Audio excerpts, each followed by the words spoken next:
So now we're going to talk about the relationship model and community stages. We already covered how the model works. Now let's go over how it affects online communities. That's a sign of a new community. Activity can actually be really high in acquaintance level communities because there's lots and lots of small talk.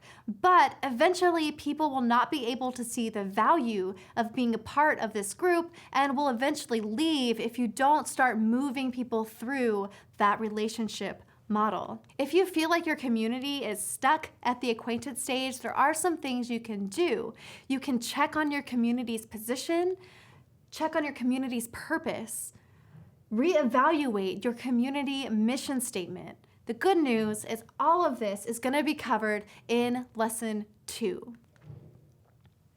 If you have a community where most of the members live here in the build-up stage, that's a sign of a growing community. So you're starting to see a little bit more of those self-disclosure statements, and you're starting to see threads with longer discussions and threads that have a longer lifespan. People don't ignore them as often. So this is a very healthy place for communities to be.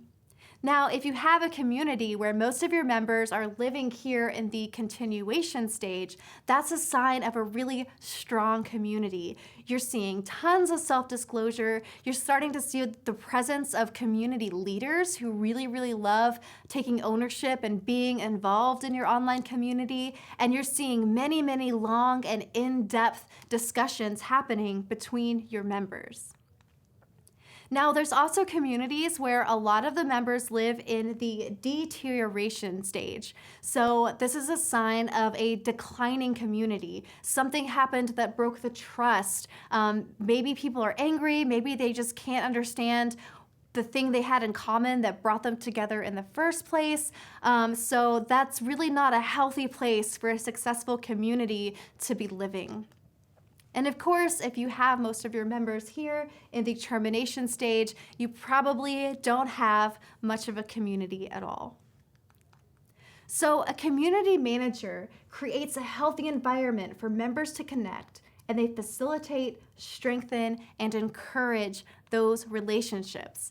The relationship model is so important to community management because community managers can use it to inform strategy and content to really grow and mature your community.